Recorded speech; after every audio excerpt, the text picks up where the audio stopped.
We're live. There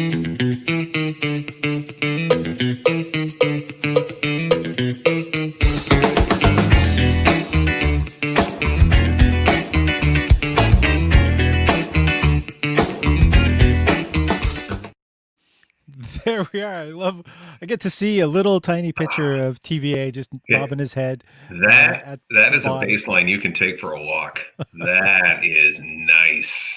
That is royalty-free music. I am Paul Hash. This is They Talk Funny. And tonight, our guest is Todd Van Allen, a.k.a. TVA. Of Hey, It's TVA. Welcome to the show, Todd. As people are tuning in, you can go into the chat, ask your questions, and I'll be able to bring it up on screen. Let us know where you're watching from as well. I see that we've got some viewers already, so if you have any questions, just drop them in. Let us know what you're drinking, or give some praise where praise is due, because Todd Van Allen is pretty fantastic. Hi, Todd. Hi. I feel like we haven't seen each other in ages because we haven't. We haven't. And this is not unlike every conversation. I don't know what it was about the pandemic that I guess we just needed like some form of like socialization that suddenly you finally got to see people that you had no excuse for not seeing before because we could have done this anyway. But I'm happy you reached out. I've been, you know what? I've always had the idea that I wanted to do, like, if not a podcast, like every comedian is thinking I should do a podcast or do something online. And then I had the time to kind of figure it out. This is an unpaid promo, but I'm saying StreamYard. StreamYard made it possible because they just make it simple that a Luddite like myself can figure out how to go online. It's amazing. Look, see the cameras over my shoulder. That's what I'm taking selfies with. That's beauty. That's nice. You know, I'm not up with the good technology with the kiddos. There is any way to sound falsely old than saying kiddos. Or you could just be like me and just do it honestly. Just come by and just like. Oh, I own it. Yeah. Welcome to That Shouldn't Hurt Like That, the Todd Van Allen Show. Welcome to What Did You Say Again? The Todd Van Allen Show. Yeah. Well, all right. Naming conventions. Damn it, I'm just jumping right ahead. Butterflies. Yes. Is your second album. That's the current one. People can find it pretty much anywhere. And I don't just mean this for me. I mean this for all artists out there. If you appreciate the art that you're consuming, be it music, be it comedy, whatever it is, buy the album off of. I know you can stream it anywhere, and money is tight here. Do not get me wrong, right? So listen to it on Spotify by all means. I will get an eighth of a penny. But if you could do this, when you go to bed at night, just fire up Spotify and put it on a loop on your computer. That would be delightful. That would be delightful. Or you could just buy it on iTunes. Or if we ever get to do live shows again, I'll be selling it there. So yeah, there's many ways to consume. There are many, many ways to consume. Now, you Ontario just mentioned they're locked down. Actually, let's get into the gear that the show is meant to be in, because it's about comedy and comedy writing first. COVID is third, I think, on the list. Absolutely. But your comedy style, like some of the words that you use to describe you actually say woke. So yeah. How do you describe your comedy? Normally I would. This is always such a hard question because it's just like whenever you're in like a party situation, it's like someone comes up and goes, "What do you do for a living?" You just go, "Oh no!" Like you can smell the Negronis on them. You're just like, "Oh no, this is not going to be good." And then or someone just lets it be known they're comic. That's even the better one. Like I'm like, "So I hear you're a comedian," and it's like, well, what type of comedy do you do? That's usually when I say racist and homophobic. And that gets them to go away quite quickly. But when they hang around asking for more, that's when you know you've got a problem. I don't want to say socially active because not everything I do is socially active, but it's hard not to be these days. So yeah, I tend to like stupid things about marriage and my dog, but I also like kind of taking a swing at the fences for some of the other stuff that we're on, Promoting being nice. Yeah. Yeah, that's basically it. Like, don't be a dick, and if you're a dick, I'll probably be a dick to you.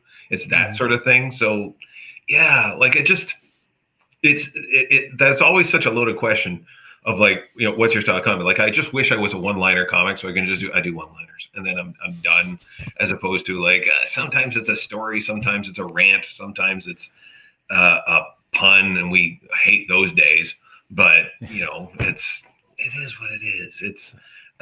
It really is, or what just kind of hits me that particular day of just like, there was a time when, certainly in the midst of the Trump tenure, I refuse to call it a reign, as the big mistake that was made, where I was writing so much kind of anti-Trump stuff and a lot of political stuff, I had to make myself a deal. It's like, okay, you can write one more Trump joke, but you have to write a joke about something else, like how much you hate soup spoons or something. And it's like, okay, go do that, and then I can go do the other thing I wanted to do. But yeah, it's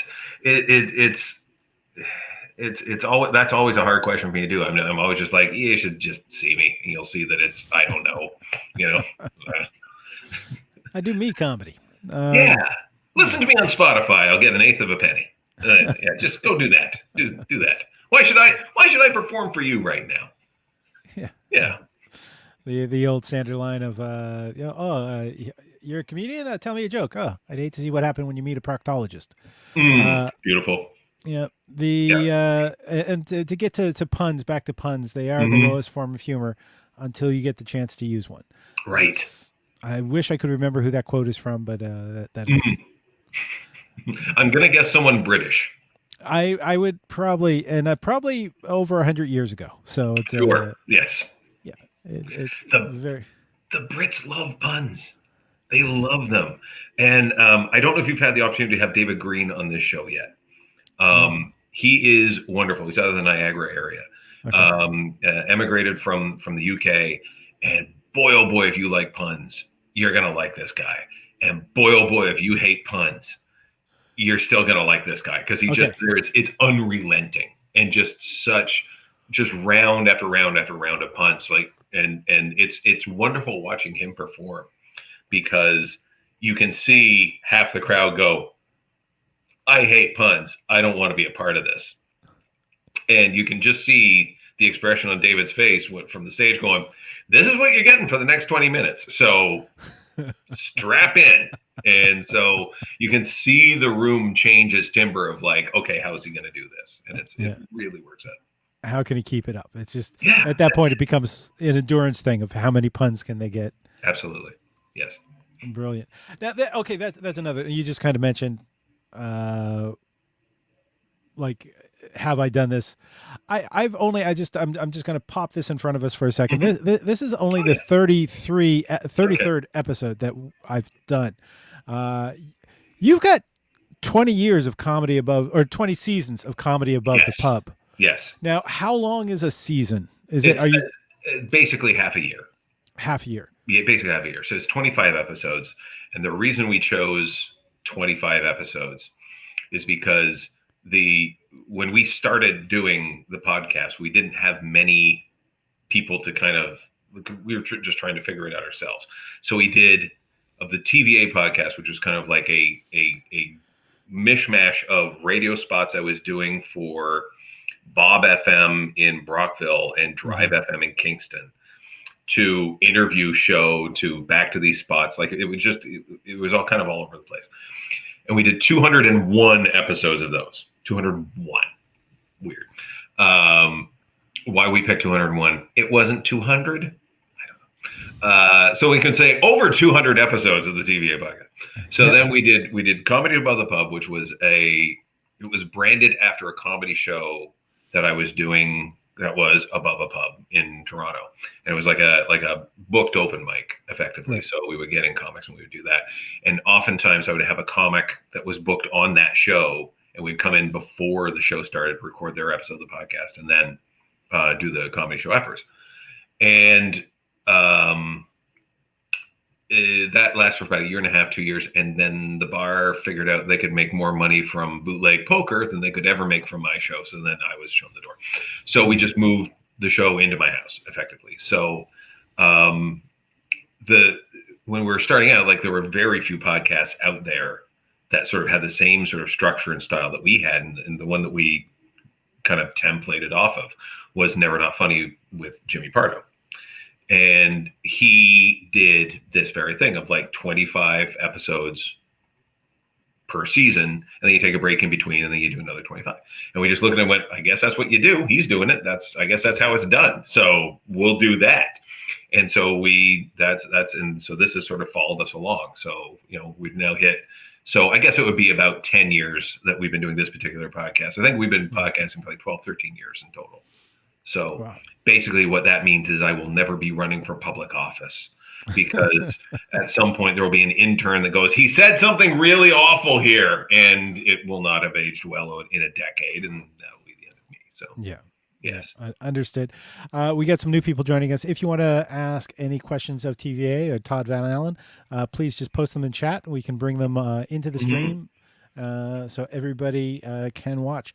Now, that's not the only podcast you're doing. You've taken another live show. I guess, has it only been since the lockdown that you've brought it into online, or was it online to begin with? Oh, you mean Write 'em Up? Yeah. So Write 'em Up was a stand-up show that I did, again, stolen right from Jimmy Pardo. So I owe him a lot if this ever goes really, really, really well. And I asked him about it just so everyone knows, is like, did I clear it with him? It's like, so he's totally fine with it. In fact, he tried to pilot this very show himself on a couple of comedy channels and different video platforms. And none of them really took. And so when I asked him, it's like, do you mind if I do this show? He's like, absolutely, go at it. In fact, let me know if it ever gets good and is picked up anywhere, because then I have to go ask permission from the guy I stole it from. So this is a long-standing, this is a human centipede of horrible things. I don't know why I brought human centipede into it, but anyway. So we were doing the show live at Comedy Bar in April of 2017 or 16, I think was the first show. Okay. And the premise of the show is I host it. It's a stand-up comedy show with a roast element to it. And so I will bring up the comics onto the stage, and they perform. And while they're doing it, at the side of the stage is a team of writers I have that write roast jokes on index cards of everything that comedian does. And so they just put these roast jokes into a pile. And then I get rid of the comic and I go, thank you very much. There's Paul Ash, ladies and gentlemen, Paul Ash. And then I go and pick up the cards that were written about Paul Ash by the writers, and I just read them to the crowd verbatim, providing anonymity and emotional distance for the writers. And you're practicing that. Yeah, and it was just such a fun concept, and people immediately got into it, and so we started to get a bit of a following, and then we ended up the usual spot that we had booked at Comedy Bar was taken over by Sketchfest. Oh, so it was a whole bunch of. I thought it was going to be taken over by poker again. Oh yeah. And then we were shown the door, and they went, well, let's do it online then. No, it was Sketchfest was coming in, and so I pitched to the Sketch Festival organizers, why don't we do a Write 'em Up show, but we'll do it for sketch. Mm-hmm. And they jumped at it. So what I did was I brought in, normally I bring in like comedy writers or comics to do the writing of the roast jokes for comedians. What I did for the sketch artists is I brought in sketch writers, like sketch people that I knew, people from the Sketchersons, from a couple of other troupes that I knew of in Toronto that I cannot pull the names of right now. And it was pretty awesome. So the sketch troupes would come up, do a couple of sketches, and then they leave, and then I would read those roast jokes. And boy, oh boy, if I thought comedians were hard on other comedians, these things read like production notes. Like, if you're gonna do this for a character, you gotta make sure this happens. Like, and the crowd, all being savvy of sketch, went, "Holy shit!" Like, that is visceral. So it was really successful. So we did a couple of years with that. And so that really helped us kind of get a lot more traction. And then obviously COVID-19 hit Toronto, and we're about to roll into our anniversary show. And I still wanted to have it. So that's when we moved it online.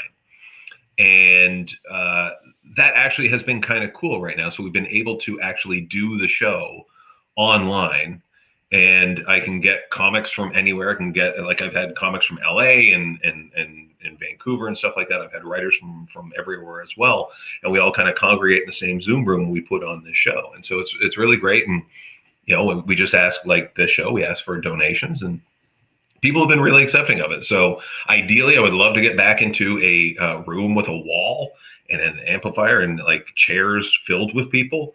And not being socially distanced and underselling and having to do everything for safety concerns. Eventually we'll get back to that. But for now, this is an okay alternative that people seem to enjoy. So I'm pretty happy with it. Yeah, it's I know a lot of performers have discovered online who have never done it before. So you're using Zoom for it. Now you mentioned sketch writers, etc. That you were in the conservatory program at Second City. Right. Is that right? Mm-hmm. Yeah. And you're also a winner, talking about playwrights, like you won the Young Playwrights Award. Yes. Can I just, looking at the color of your beard, do you mind me asking how long ago that was? They had chiseled it into a tablet, if that's what to let you know. I beat out Aristophanes just to let you know. He had some hack premise about a bird. So no, it was I think it was something I wrote in university or something like that, or like after university, and just sort of submitted it somewhere and ended up getting submitted in this very small kind of like independent festival. And so it was kind of fun. It was and I'm sure if I returned to those words today and read them, I would go, my God, what a pretentious little precious asshole you were. I can't imagine what 22-year-old me had to complain about. So it would have been that. So yeah, it's yeah. I don't know the age level. I keep on seeing people coming into the room, but if you want to say hi to Todd, or if you have any questions, please put them in chat. Let us know where you're watching from. I mean, this is the joy of doing it live, is to be interactive with you. All right, now let's give me a little bit of an idea about your career arc then, because you were like university, you studied theater, I take it, to be coming out or sort of. I did a drama minor. I went to University of Waterloo, and I actually took mathematics as my major, and specifically with the teaching option. And many will go, "Why the hell were you taking theater and mathematics at the same time? They don't mix." And I'm like, they absolutely do mix, and here's why. Let me add these two things together for you.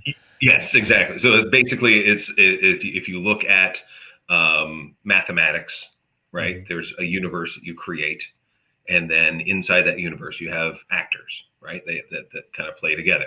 So like the integers, let's say, you got those. So they have reactions that can occur. Addition works, multiplication for sure, subtraction absolutely, division can't do it all the time. Because if you take 3, which is an integer, and divide it by 2, which is another integer, you don't get an integer. It's undefined, doesn't work, right? So that's a construct in the universe. That's a rule. What is theater?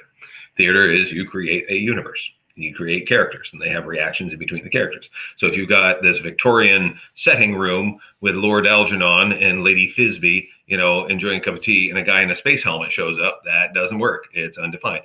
Unless you're in a Monty Python sketch, in which case that totally works, because it's a completely different mathematic where that's allowed. So, so that was probably a big staple of the wanky sort of play that got me into a festival, just like those sort of gross explanations. Why are you not on television teaching kids mathematics right now? Oh. Like no, like I mean, like educational television. Mhm. is a niche, is a huge. Sure. You have a degree in mathematics with a focus on teaching, Mhm. plus theater, which helps you present it. Right. I mean, I'm kind of glad you've had the like because this was just the start of Mhm. your life arc. You went on, you were doing radio, were you? Oh, Because yeah. like what after? How did you get into performing or keep performing after university? So Because you it ended all, up, yeah, well, like I ended up kind of back in Gananoque. And so if anyone's wondering, that's what we're having today is the boathouse from the Gananoque Brewing Company. Um, Ended up in Gananoque and got one semester of teaching, and then the market dried up there. And they had an established club, Yuck Yucks in Ottawa.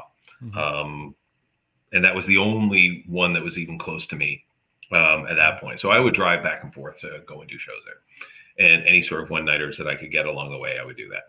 So when I found myself kind of like jobless in Gananoque, I was like, well, where is it better to be unemployed? Is it Gananoque or Toronto? So I picked Toronto. And so moved there, got some like work in box offices and theaters and that sort of thing, because I had worked at the Thousand Islands Playhouse and kind of built up a 2-season resume of being able to work in a box office there. So that sort of got me into the Toronto scene, and then I was able to um, sort of negotiate my way into the stand up scene in Toronto, which was very small at that point, right? Um, When was it very small? 94, and I mean that comparatively to what it is pre-COVID. Yeah. Okay. Like pre-COVID in Toronto, you could do 3 or 4 shows a night, Yeah. Okay. on any given day of the week. Whereas in Toronto, you had Yuck Yucks, you didn't have Absolute yet.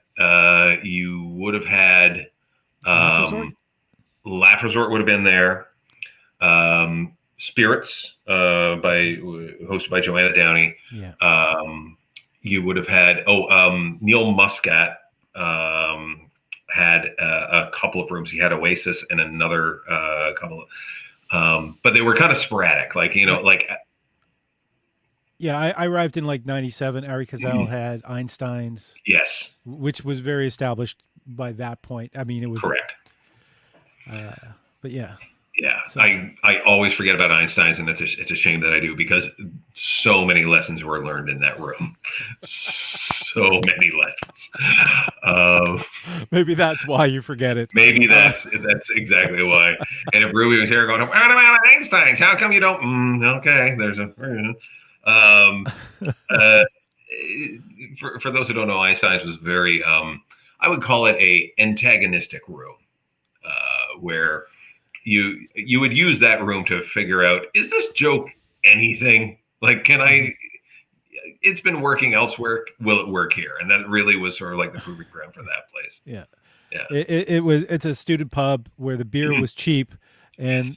the students didn't always appreciate the fact that there was somebody talking into a microphone. Mhm. Yes. But I mean, I had some great times there as well. Oh yeah. Like it's yeah, most Yeah. definitely. Hmm. Yeah. It's my then girlfriend, now wife, came with me one night to Einstein's, and at the end of the night said to me, "From now on, I'm paying to see you."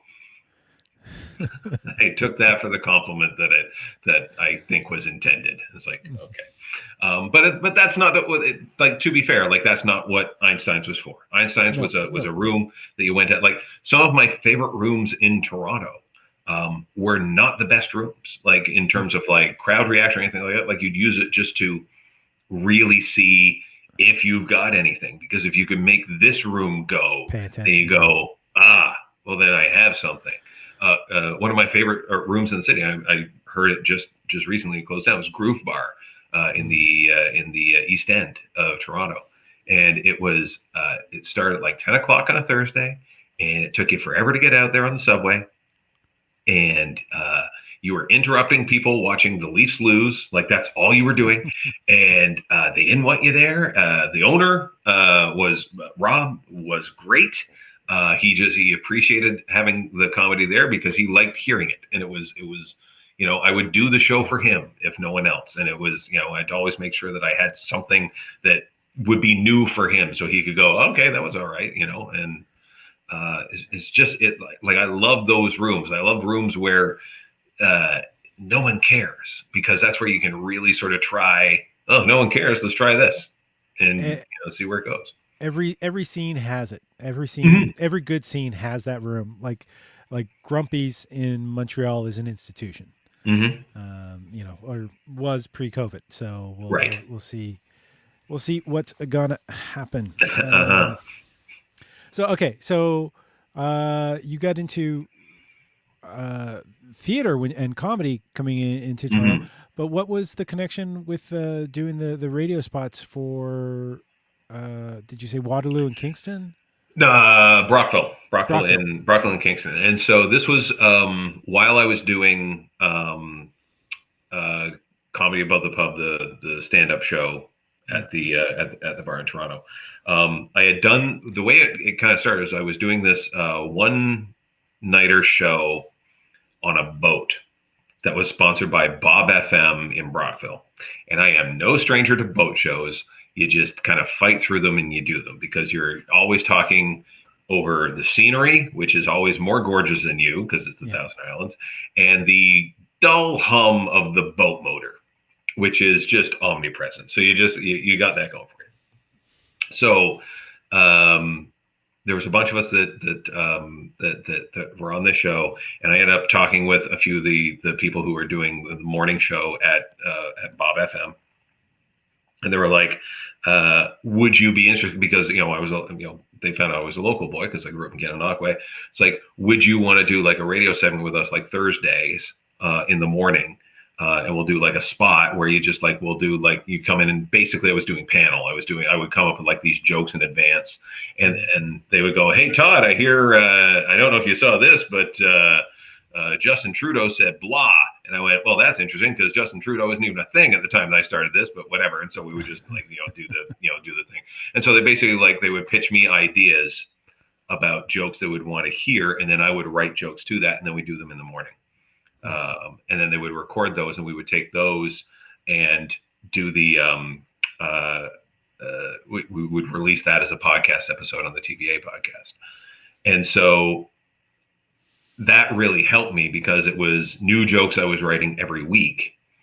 Plus I would take those jokes and then do them at the open mic that I was running. So I would constantly have this churn of new material. So I could see like, oh, okay. So like that one worked, that one didn't. And so I could polish these up and eventually they became like jokes I could actually use.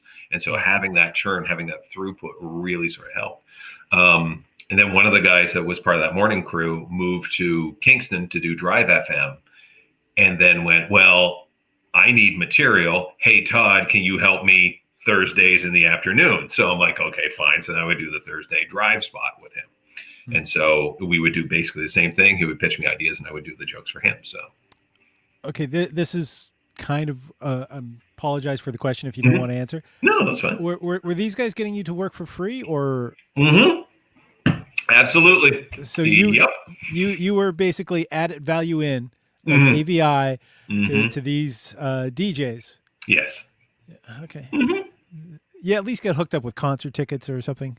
Well, they were in Kingston and Brockville, so yeah, right. So. Yeah. And here's the thing: like, it was helping me as much as it was helping them because I was pushing myself. It was helping me, create a bit of a name for myself out there. Whenever I came back to Brockville or Kingston, people go, "Oh, it's that guy," and then they would do it. And like. That groundwork I sort of did, I think is still reflective of the crowds I get in Kingston when I go and perform at Absolute Comedy there. Like I'm still getting people go, oh, it's that guy. Okay, we'll go and see him because he was on Drive for a while.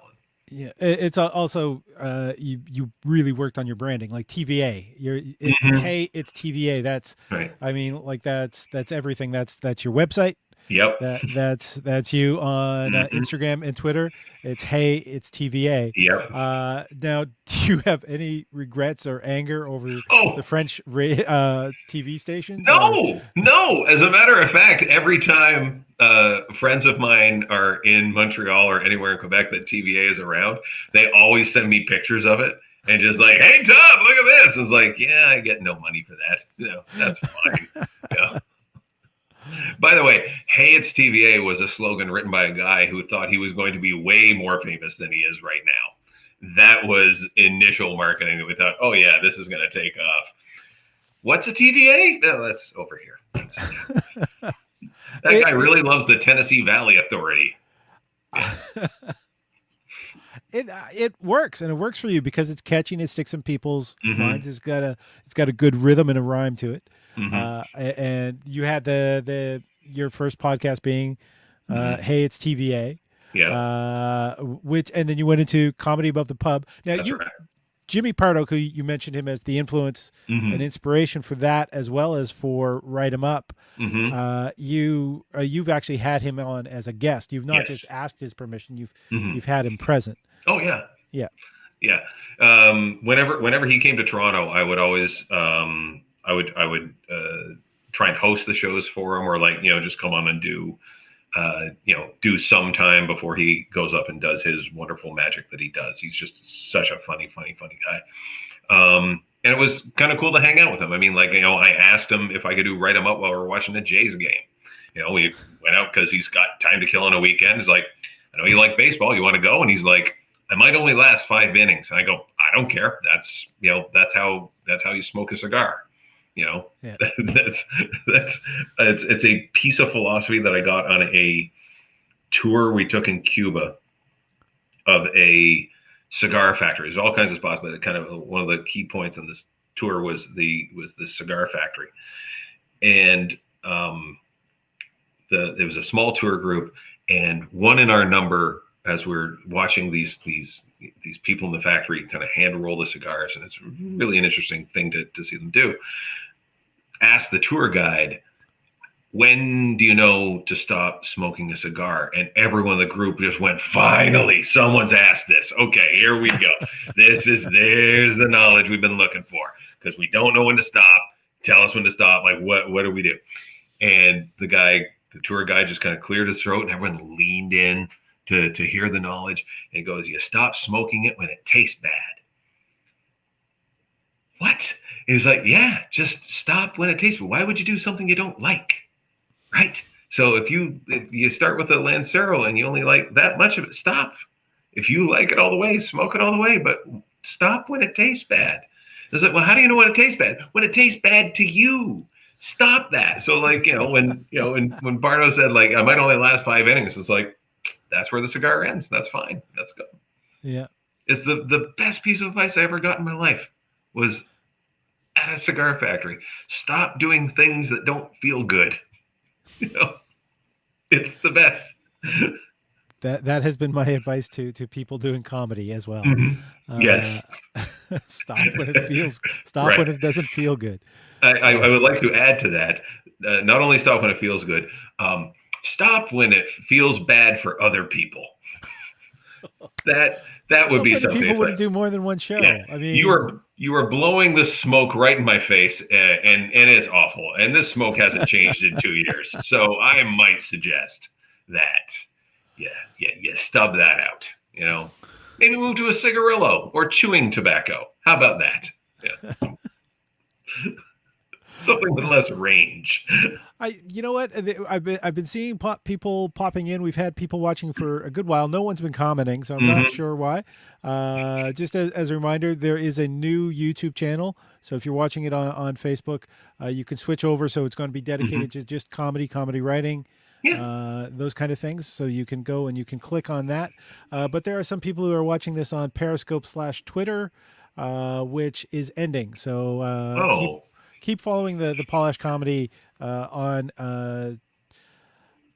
what is it on Twitter, because they're apparently going to be migrating to a new streaming thing, so people can still do that. But we definitely don't want to forget it's TVA on Instagram and Twitter. People will be told when to watch Write 'Em Up and Comedy Above the Pub. Now. Let's hit the bad news first. Okay. Because everything sort of stopped with COVID. Okay. I thought it was like you had my doctor in there with you. I was like, okay, so the results are back. Oh, this is how you bust it out. All right. What stage, Paul? we are going to move on to happy news after this. Okay. So with everything that has happened in 2020, we're in the final stretch of 2020. It can still disappoint, but with lockdown and the fact that touring is kind of stopped, how has this year affected you? Like in what ways? Like positive and negative. Let's get a little real. Obviously, the pandemic is not the best thing for anyone. My wife and I actually moved cities. We moved from Toronto to Ottawa, so that's where we find our home now. So the process of moving, the process of realizing there's nowhere to perform, then having the clubs open to small extents was great, and then having them shut down again sucked. Like there was shows at Yuck Yucks on Sunday. Yes, and I think they're all going to be part of the lockdown that's going to occur in Ontario, starting Boxing Day, which, by the way, is perfect timing to get all the families together to infect them first, so that you can really kind of settle in and get that incubation going for you. Don't get me started. Anyway, so obviously the low point of, like, for me personally, I thought one of the things that sucked, and it was a very, very selfish thing for me in terms of this, is that because of the lockdown and COVID happening, I didn't get a chance to say goodbye to Toronto and like go to places and perform at this room for the last time and do that, or be able to shuttle back and do Write 'em Up at the plan was to come back every month and do Write 'em Up at Comedy Bar and keep doing that show there. Well, that's off the table now. Yeah. And by the same token, I didn't get the opportunity, and still really haven't, to be able to say in a very relaxed and informal manner, to say hello to Ottawa and really enjoy sort of this scene and sort of get used to, finding favorite eateries and pubs and, different rooms to do and seeing comics perform in, outside of the places that I perform at. So that has been, I would say the one of the bad things. Obviously, the death toll and the joblessness and the management of this has not been the best. So you always sort of have that in the back of your mind. I mean, that's always what's preying on me in terms of, like, if I'm going out or if I'm performing, it's like, am I making the right decisions? And thankfully, the places that I have been performing at have been taking safety very seriously, like to the point where I'll forget to, wipe my hands, and the door manager will go, wash them, and like as soon as you're walking in, you're getting your temperature taken. And it's like, hey, where's your mask? Oh, sorry. Yep. Got to put it on. Like all those things. So like really, really driving home the safety messages. And I've had the privilege as well of working in areas that know the protocols are in place and are not only following them, but like, I feel when we had that lockdown previous to just before Thanksgiving, I was performing at Absolute Comedy in Kinston, and that Saturday was when the lockdown was happening. This is the Saturday of Thanksgiving. So Kingston's Absolute Comedy was the only comedy club open in Ontario at that point, because everything was closed down. So it was the weirdest feeling that, I was looking at the numbers going up in Ottawa, and I think over the course of the entire weekend I was in Kingston, there was like 8 cases. So it was like I was actually safer in Kingston than going home. So it has been that has been trying, and so many of my friends have been turning to like different revenue sources because they can't perform stand-up and stuff like that, and they're having to go back to other jobs and leaving the city or leaving the career behind, and hopefully getting back to it again when we're getting back. So the crisis has been there. One of the bright things I think that happened was the fact that people were embracing online comedy like this, and really sort of like going out and supporting. this, and I was able to sneak out in the middle of all this. I was able to finally release my album that had been recorded last year around this time in Kinston, and it was really well accepted, and people really liked it, and I was getting all kinds of great feedback, and still do. And it was just wonderful to hear that that people are still into comedy and like into hearing what comics want to say in all of this. And I think people just need a laugh. Like they needed something to divert. And one of the plus things that my album had was that there was no mention of COVID. Yeah, there it is. Yeah, butterflies. There was no mention of COVID on it because we didn't have any. There was no material about it because it wasn't happening at that point. So yeah, that's Wojciech Aronczewski who did that design. I love his artwork, and I love butchering his last name as I do every time I try and pronounce it. So Wojciech, thank you very much for the work he did. He did my album, really. He did this one. He does a lot of posters for the Toronto comedy community. So his work is just great.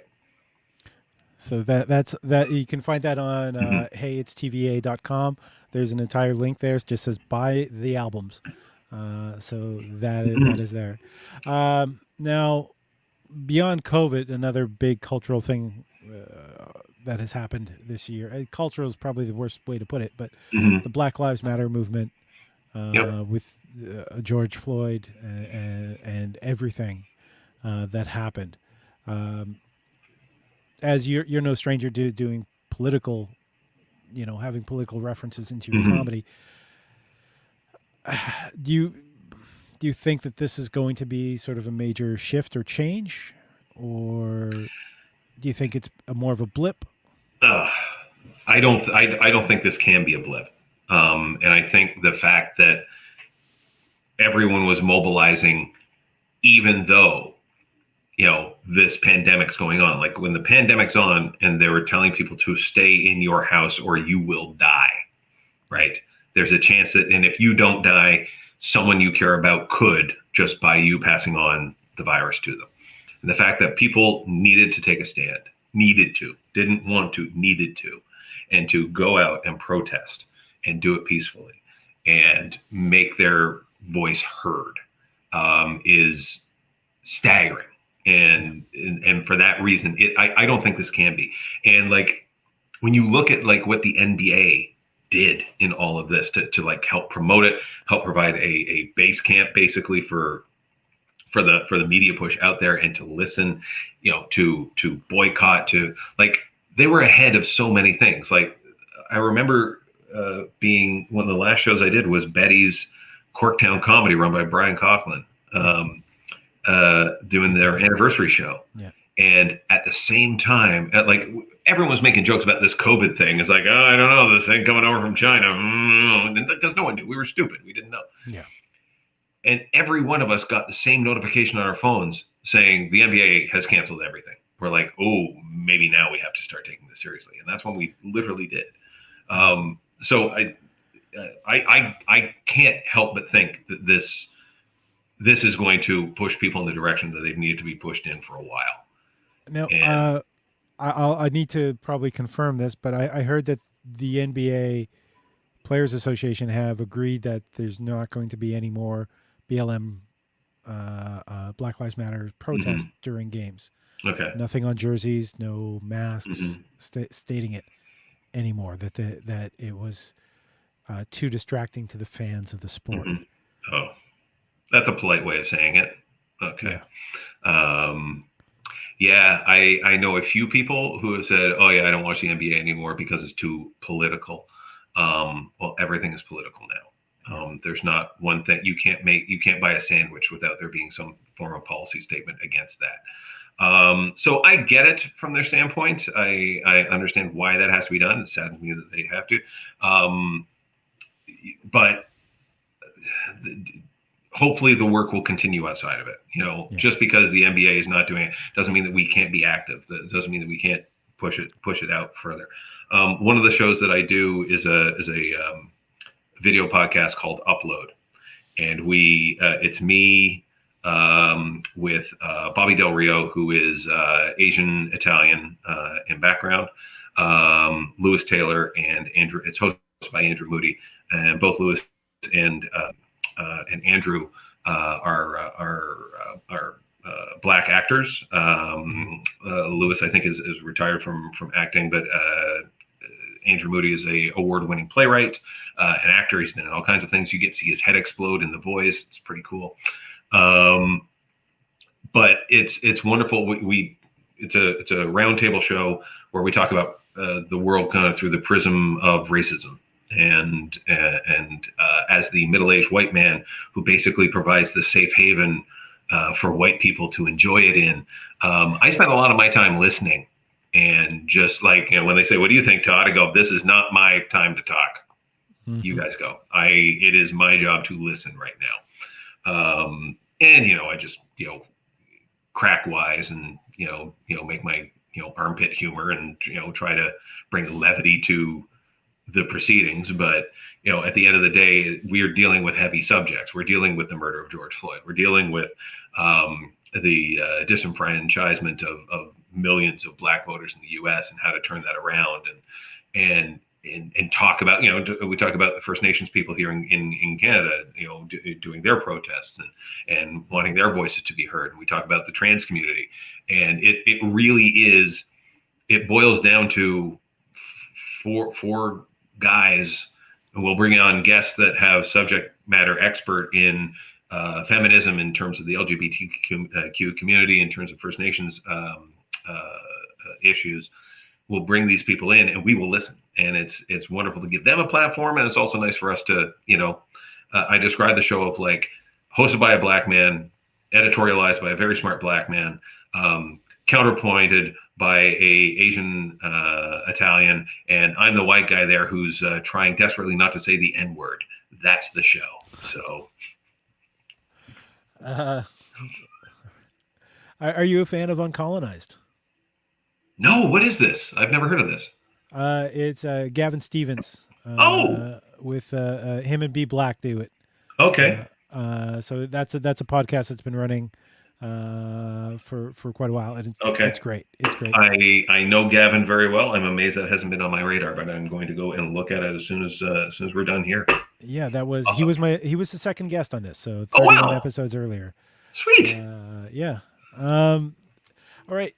Now, I did promise that we were going to get lighter before we get towards the end. So if anyone has any questions, please drop them in. Now, you've toured fairly extensely, not just this country, but you've done the Edinburgh Fringe Festival. You've done Melbourne Comedy Festival. You've done Just Laughs. You've played jokers in what I tell people is my hometown of Halifax.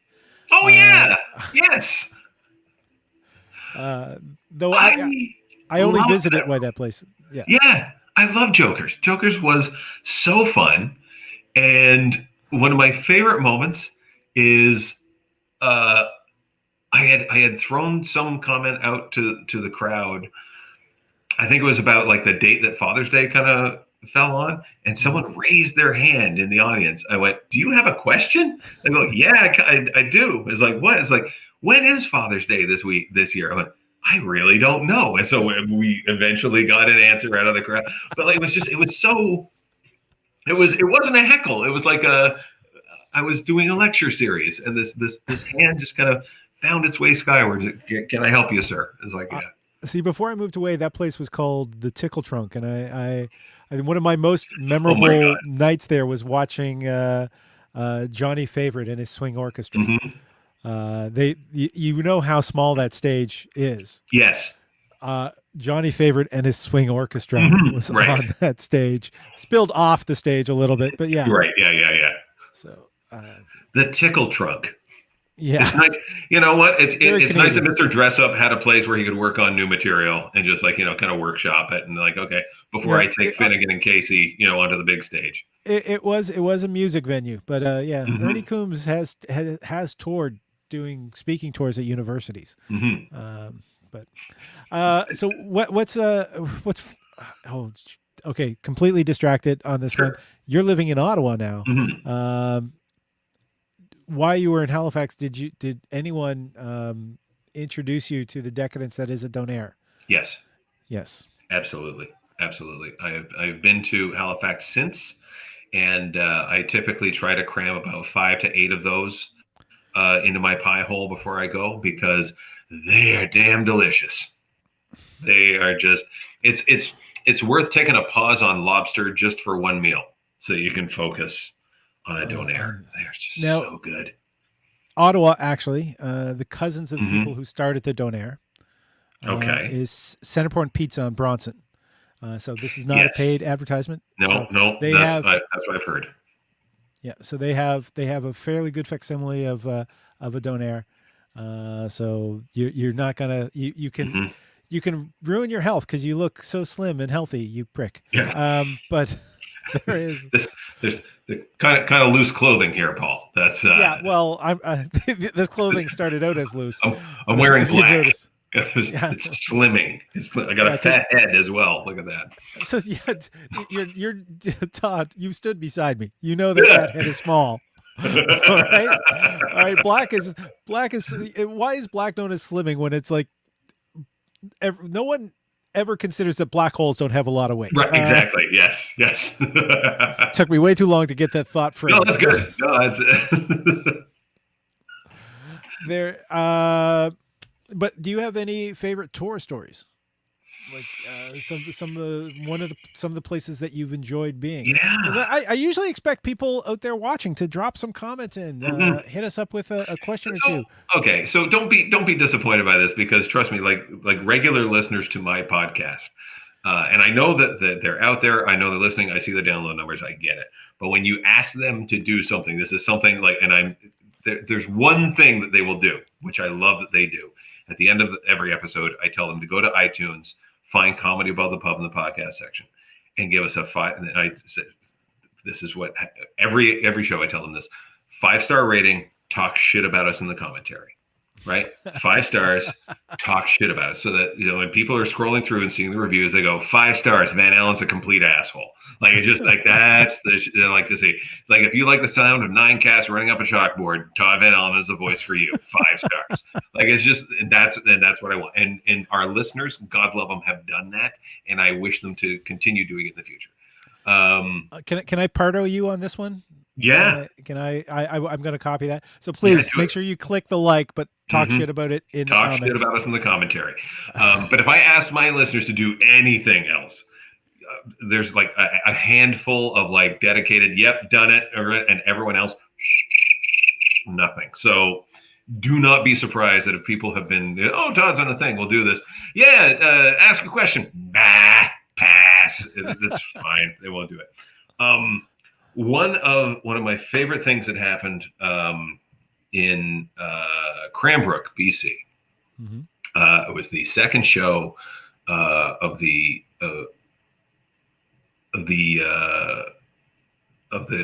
weekend. And as I'm thinking of this, I'm actually thinking of a better story.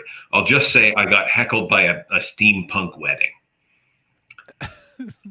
No, I'll stick with the story. So, and what was happening was it's a small room. It's a hotel in Cranbrook, and a lot of people kind of hated doing this room, and I did not mind it. I because know this about me: I will perform anywhere for anyone. I don't care if there's 5 people, 500, 5,000. I don't care because it's just I am that much of a I need this. I'm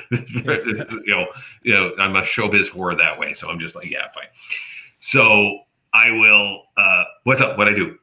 No, me as Oh, well. okay. Oh, we're doing okay. I thought you were like, don't say you like show business. Okay, fine, all right, whatever. So, that wasn't that. no, it's like, what are you doing? Don't diss Cranbrook. The room doesn't exist anymore. It's gone. So it's fine. So the first show we did, it was fine. It's like a nice, kind of half full room. It was good. It was like fine. And I'm touring with Mikey Wolf, who's a comedian from Vancouver. I believe is still in the game. Mikey, if you're out there, hey. So he does the first half. It's a 90-minute show. He does 30. I do 60. And we hit the Saturday show, and they're holding the room because they have this huge party that's coming in, and it's a wedding party.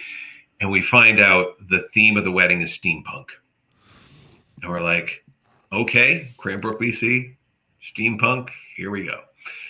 And it's they're delaying because they're not done dinner yet, and they're just getting more and more tippies that come. And so one of the guys who's organizing this whole wedding party comes in and is like, "Can I talk to the comedians?" Who go, "Yeah, we're right here. We're hi, how are you?" And introduces himself and goes, "Yeah, we're looking forward to having you today." And goes, "Well, we tried to pivot it. So we can't be happier that you're going to be part of the show. You're going to be in the showroom. We're waiting for you. As soon as you guys wrap up, we'll get the ball rolling." He goes, "Yeah, we can't wait to see you guys. Can't wait to participate."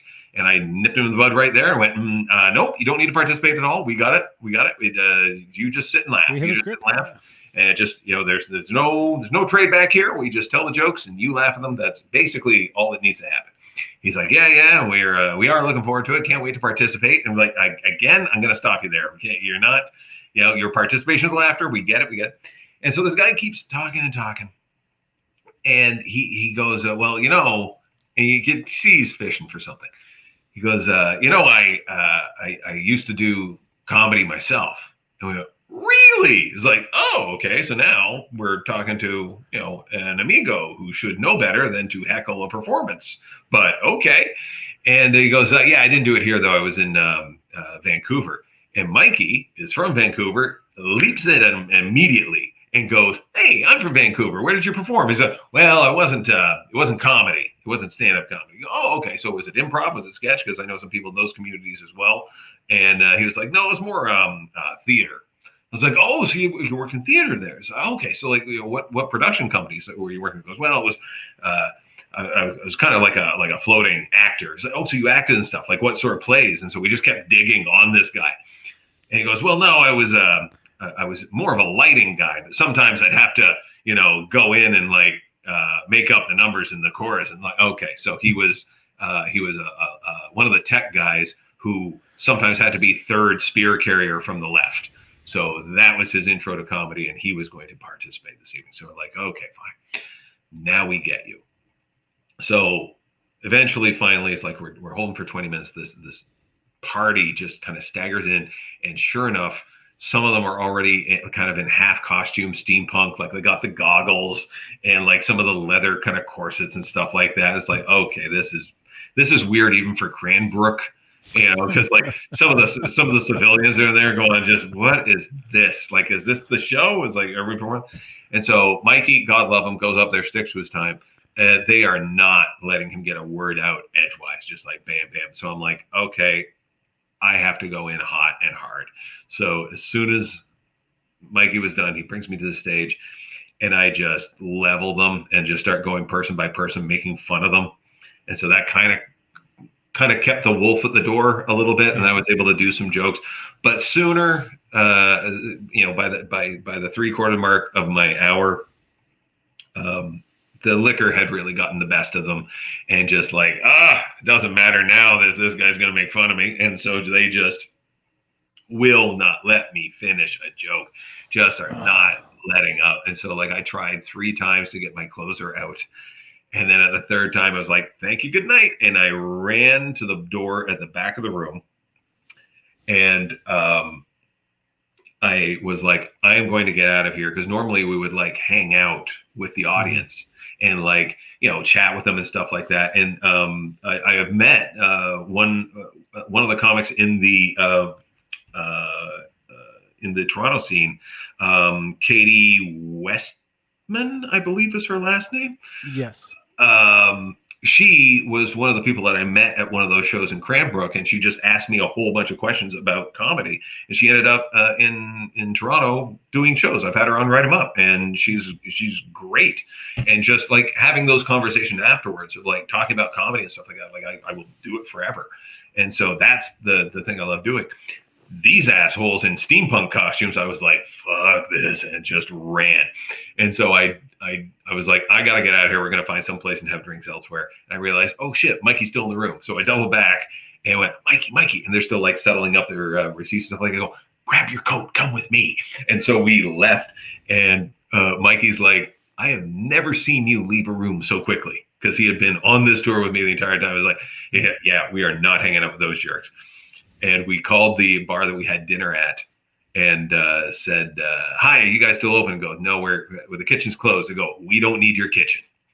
And they're like, "Okay, where are you guys?" "We're outside your front door right now. Please open." And so they helped us drink that way. And the thing that still haunts me to this day is that I had looked at my watch, and after the third try to do that closer, I realized I had done 61 and a half minutes. And I wish I had, at 60 minutes, just stopping mid-sentence. So then I, "Thank you, good night," and then just left. To this day, that is a regret of mine. There's two regrets, actually. One is that. The second is that their wedding was going to be on the Sunday. And as we were leaving, I wanted to go to the wedding and heckle it. And I never got that opportunity because it was going to be outside and all this sort of thing. Yeah. So we miss you, Cranbrook. When you were saying that you were heckled by a steampunk wedding, I just thought they were playing Calliope outside. Like, Nope. They were in the room. Just everything about them was just horrible. And yeah. I did a show with Dave Nystrom in. I think it was either Bridgewater or Lunenburg, Nova Scotia. It was a Christmas show in this L-shaped bar. So at the corner of the L, that's where the stage was. Mm-hmm. So we had like people off to this side and then people off to that side, and then like a corner wall with the bar in it right across from the stage. Mm-hmm. And it was two different companies' Christmas parties. Oh, no. And both of the groups, I think, were just told that their Christmas bonus this year was the comedy show. Oh my God. I feel the heat when you're doing a corporate golf tournament and you're standing in between someone winning a bag of teas and being able to leave the premises. Like, I can feel when they're just like, "Just let me try and win a bag of Titleists and then I just want to end." It's like, "No, here's a guy who's going to tell you jokes for 30 minutes. Pass. No. That is horrible. Oh my God. So I guess the other question I have, Paul, is who books that? Might have a Y at the beginning of it. It was we had a young comic who's I think he's living in California right now, but Nick Samard, who was with us, who wasn't supposed to be. He came for the drive, and so we put him on in the middle, but it was just trying to get through the material so quick. And Dave Nystrom has this one joke where he like looks at his watch, which is obviously, I know that he's usually like 10 minutes away from finishing when he looks at that watch. And he was like only 15 minutes into his set when I saw him look at the watch, and not part of the regular joke is just his shoulder slumped. We have all been there. Yeah. Where you're sitting there, you're like, "Oh, this is going way too quickly." And like, okay, I guess feels longer. Whew, all right. So you had one more story. We're over an hour here, which you know what, I only like to make sure that we hit a half hour. So okay. You have one more story. We've hit it, but yeah, give us another story. So so this was actually one of the most fun nights I've ever had in my life. We'll go out on a bang. Just in terms of positivity, this story's a clunker, but the positivity, the love in the room for this is great. We're in Saskatoon doing 2 nights. It was over Thanksgiving weekend. My wife still has not, to this day, forgiven me for that, because I didn't realize that it was that, because it was one of these things. You know how Thanksgiving moves. Yeah. And so like, she's like, "Oh, when are you away again? And when are you back?" I was like, "It's these days." She went, "So you booked shows over Thanksgiving?" I went, "No, I did not. You can see right here. Oh God." And so, yeah, I felt horrible. But so I'm out there on this leg of the tour for 2 nights in Saskatoon with Rob Balston, who is out of Kelowna. He runs Trainwreck Comedy. Very funny guy, knows how to run a show. He is fantastic. Rob, if you're out there, I hope you're doing well. And we do 2 nights in Saskatoon. First night, jam-packed. He's doing 30 minutes. I'm doing an hour. And it was just one of those magical nights. I did like 40 minutes worth of material in the course of an hour because I'm just, spritzing with the crowd and everything's great. And the pause for laughter and like everyone's loving everything. It was great. And so the next night, we're like, well, that was Friday. Can't wait for Saturday. There's a reason that room was full because there was 18 people on Thanksgiving Saturday, 9 couples. So we're looking at this and the manager comes over. He goes, we got enough to do the show. And we're like, yeah, let's do it. I don't care. I'll do it for 2, right? Just do this. And so Rob and I are talking, and I don't know who of us came up with it. We're like, let's see how long we can do before we actually need to tell a joke. Like, just see how much crowd work we can do. And I know Rob's going up first, so he's going to burn a lot of stuff off the top. I'm like, okay, let's see what we can do. So he goes up and he does 20 minutes before he kicks into his first joke, right? And I went, that's not bad. Like, that's 2/3 of your set, just doing crowd work. That's pretty awesome. Like 20 minutes of crowd work is pretty good. So he brings me up on stage and I start doing crowd work, and because now I know some of the people, so I have to do deeper dives on everyone that's there. Is like, so if he asks, like, what do you do for a living? And go, what's your favorite day of the week? What do you actually do? Do you use a pen? Like just like anything they can do to try and find material. And I look at my watch, and at the 48-minute mark, I say to the crowd, I think I have to tell you my first joke now. And I hear Rob at the back of the room yelling, don't do it. He's like Kramer in that episode of Seinfeld trying to see how far they can get out of the gas tank. He's like, don't do it, keep going. And I was like, I felt bad that, like, I can't just do crowd. Like doing crowd work for an hour is just like, even for 18 people, it's just like, I feel like you need some actual jokes. And so I ended up headlining on 12 minutes worth of material, because that's all I did. And so that was just a fun thing. It was a great experiment. I would never do it again, but it was nice to do it. It was nice to, and having Rob with me can I do that? Like, I love that sort of thing where you're gaming with people on the show. Like, hey, everyone's got to say the word Sisyphus on stage tonight. They're like, okay, fine. So we'll say Sisyphus. Like all those stupid things. It's like, everyone has to move the mic stand gradually across the stage, like find something dumb that you can do that just kind of, and then because those things are like when the crowd finally figure it out, they're like, oh, do you see what they're doing? And the people that do that will love it forever. So yeah, those are always fun. Yeah. This has been brilliant. My guest has been Todd Van Allen. I realize one of the staples about this show is as asking about your writing style, and you obviously show a commitment, because I forgot to ask, like what is your you obviously spend a scheduled amount of time every day writing down. Do you? I do, because of the move and COVID and everything. That time has been kind of borrowed, but I try to work through, have a daily time where I'm just like, sit down and write. Like, one of the things I used to do is I used to go to a pub and order a beer and then just kill an hour and nurse that beer while I was doing things up, or if it was before a show, get a Diet Coke or whatever it was, and just just work on it, just having kind of background noise. And now I find it's like, okay, it's retraining myself to okay, now you're doing it inside the house, because that's where you have to do it. And it's figuring out those times that are best. And I know with me, I know some people that just find all their jokes on stage, which would suck now because you can't really do that. But I find even doing Zoom shows, you can still sort of find stuff. You can still sort of explore, even though, there's latency in the response and there's, timing issues. But even with all of that, you still sort of you do get a sense of being able to figure out where the jokes are. And you can still add things, and I still record sets even when I'm doing Zoom shows, so that if something happens, like, oh God, yeah, that happened. So the process is half writing, half performing, and that performing stuff still needs to be there. So that's where Zoom kicks in, and that's where the people who really you have a choice. You either do comedy during this time or you don't do comedy, and I prefer to do it.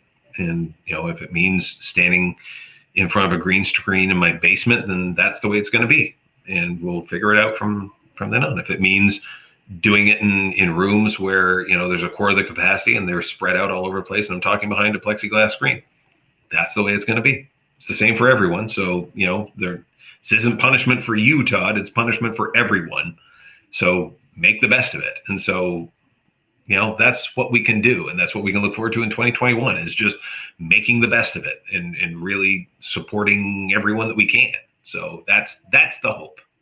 That's the hope for 2021. The hope of getting that vaccine, getting everyone safe, getting back to the new normal. Do you think, because there's been such a dearth of online shows just out there now, do you think that's all going to go away, or do you think there is going to be this new format to allow international comedians to interact with each other and hang out? And I don't think it's going away. I think it's going to augment what is already there, because I think there's still going to be, even when a vaccine happens, there's still going to be people who are justifiably nervous about, going out and wondering, like, is everyone cool in here? Have I got the things is everything in place that needs to be in place? So if, what are the other forms of energy? Like, we're going into another lockdown now and we don't know for how long. So guess what? Mid-January, you can look for Write 'em Up online, because that's going to happen, because I don't have a room for it outside of my basement in a green screen. So, stay tuned. I think, the number of, the other thing that I've noticed is, like, the number of corporate shows I did this year over Zoom. A lot of organizations are going, this is pretty easy. Like, we just need to tell the guy the Zoom code and he shows up and gives us a show. It's like, okay, so it can work. Is it the best? No one likes it. Let's just be clear. No one likes this. No one. No, and if anyone says they do, they're lying. They don't like this. It's what we have to do. That's it. That's the final words of Todd Van Allen. Nobody likes this. Nobody likes this. It's what we have to do. All right, this has been They Talk Funny. There's a link at the bottom to support the show. Remember to hit the like button and then talk us trash in the comments. You guys, everybody, have a wonderful day. Find the new YouTube channel. I'm Paul Ash. My guest has been Todd Van Allen. Hey, it's TVA.com.